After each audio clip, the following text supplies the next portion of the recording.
दोस्तों नमस्कार। उसकी उम्र 31 बरस की है।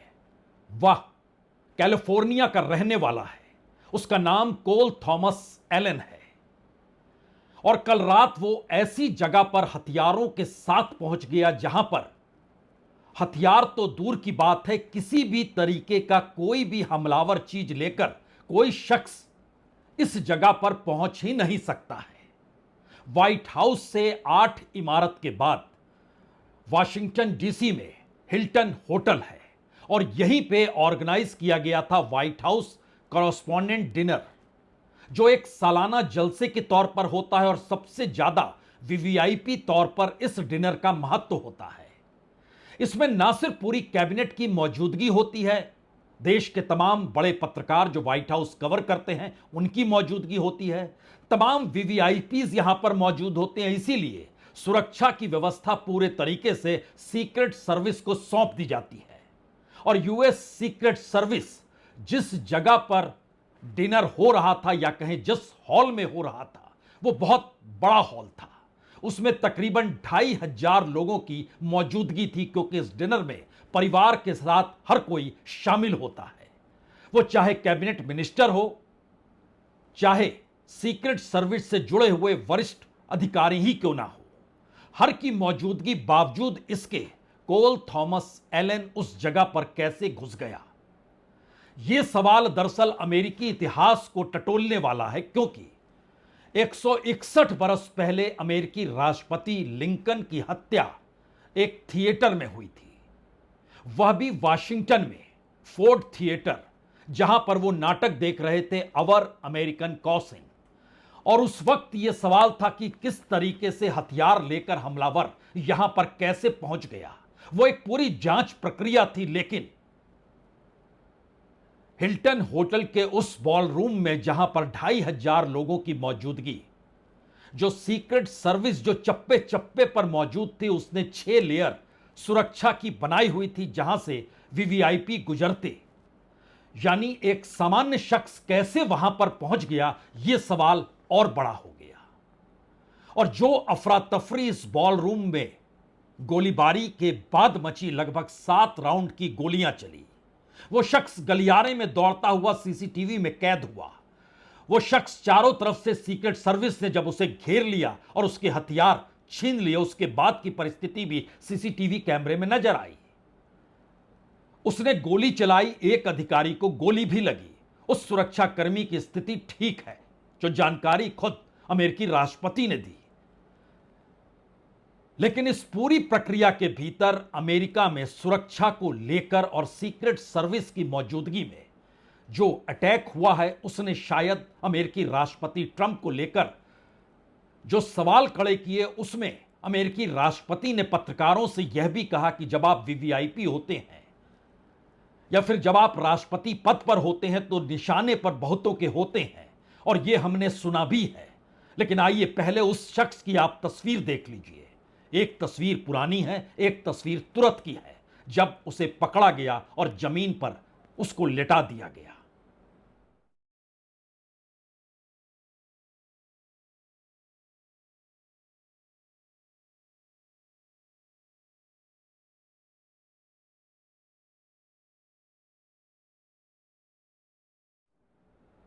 जब इस शख्स ने हमला किया, उस समय मंच पर अमेरिकी राष्ट्रपति मौजूद थे, उनकी पत्नी मौजूद थी, जेडी वेंस मौजूद थे, नीचे हैक्सेट मौजूद थे।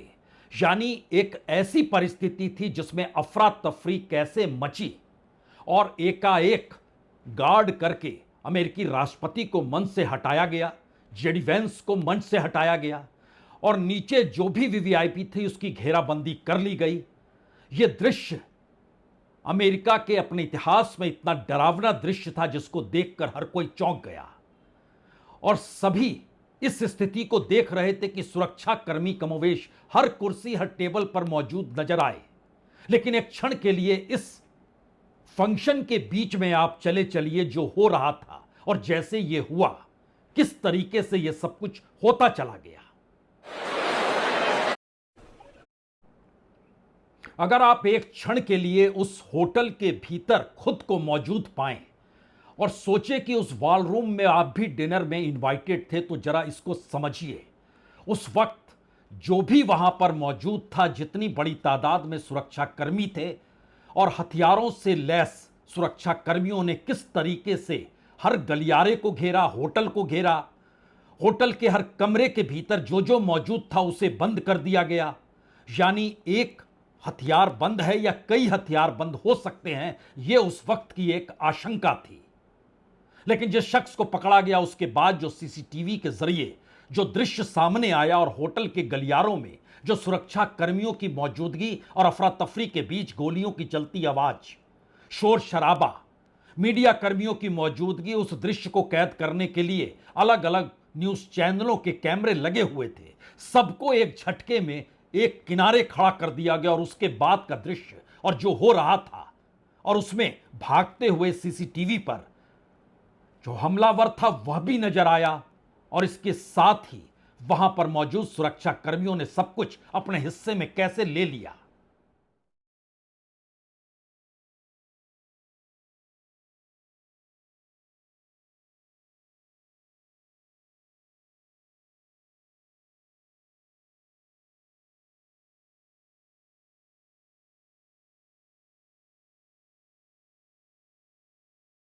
इस घटना ने पूरे अमेरिका को स्तब्ध कर दिया है, क्योंकि देश के सबसे ज्यादा प्रमुख व्यक्तियों की मौजूदगी और सीक्रेट सर्विस की अपनी सुरक्षा बंदोबस्त के बीच यह शख्स वहां तक पहुंचा कैसे।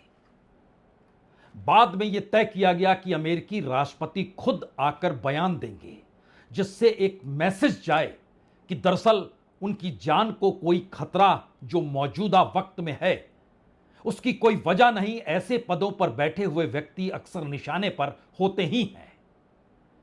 हालांकि वो जब सामने आए तो उन्होंने कहा कि अमेरिका के संविधान पर हमला हुआ है, सीक्रेट सर्विस ने मेरी जान बचाई, सुरक्षा कर्मियों ने बहादुरी से काम किया, जिस अफसर को गोली लगी वह सुरक्षित है, उसने बुलेट प्रूफ जैकेट पहनी हुई थी, हमलावर के पास पावरफुल गन थी।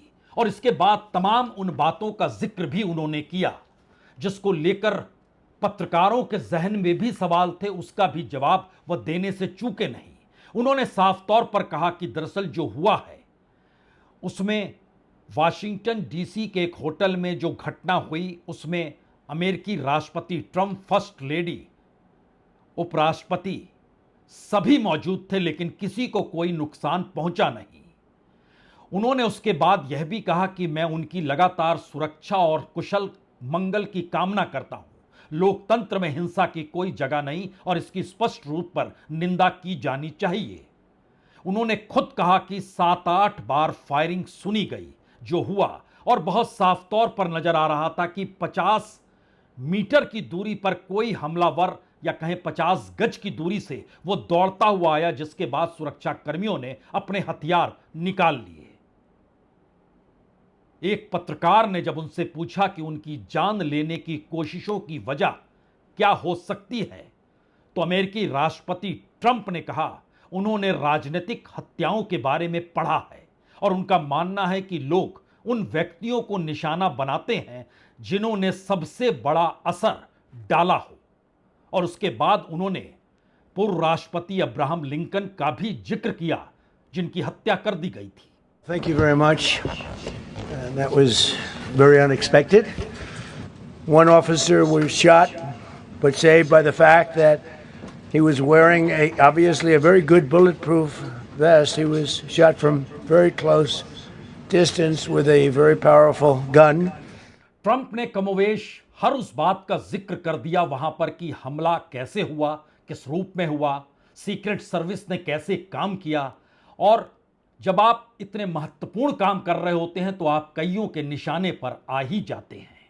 और जब उनसे यह पूछा गया कि जुलाई 2024 में जब पेंसिल्वेनिया में उन पर हमला हुआ था, बटलर में एक रैली वो कर रहे थे और वहां एक व्यक्ति ने उन पर गोली चलाई जो उनके कान से छूती हुई चली गई, क्या उस घटना को इस घटना से जोड़ा जा सकता है? इस पर अमेरिकी राष्ट्रपति ने कहा कि वो ऐसी घटनाओं को लेकर चिंतित नहीं रह सकते, लेकिन यह तो कह सकते हैं कि पेंसिल्वेनिया में जो उन पर हमला हुआ था उसके मुकाबले आज की रात सुरक्षा कहीं बेहतर थी। और जब रैली वो कर रहे थे 2024 जुलाई के महीने में, तब उनके साथ एक स्नाइपर, उनकी टीम के पास एक स्नाइपर था जिसने हमलावर को जल्द ही ढेर कर दिया। लेकिन यह भी महत्वपूर्ण है कि जो सुरक्षा व्यवस्था स्पेशल सिक्योरिटी ने की हुई थी, उसी की वजह से बॉलरूम तक हमलावर नहीं पहुंच पाया। अगर वो वहां पहुंच जाता तो स्थितियां कहीं ज्यादा भयावह हो जाती। वो गलियारे में था, गोलियां दागते हुए आया और उसको वहां पर जकड़ लिया गया, पकड़ लिया गया। लेकिन इस गोलियां जो 7 राउंड चली, उससे अफरा तफरी मस्ती चली गई। लेकिन बॉलरूम को पूरे तरीके से सील कर दिया गया था, इसीलिए वहां तक कोई हमलावर पहुंच नहीं पाया।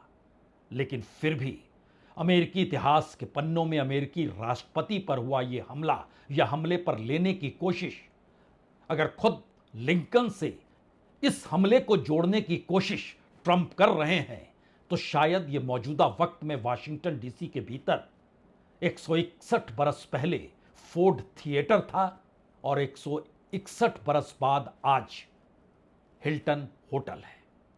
बहुत बहुत शुक्रिया, बहुत बहुत शुक्रिया।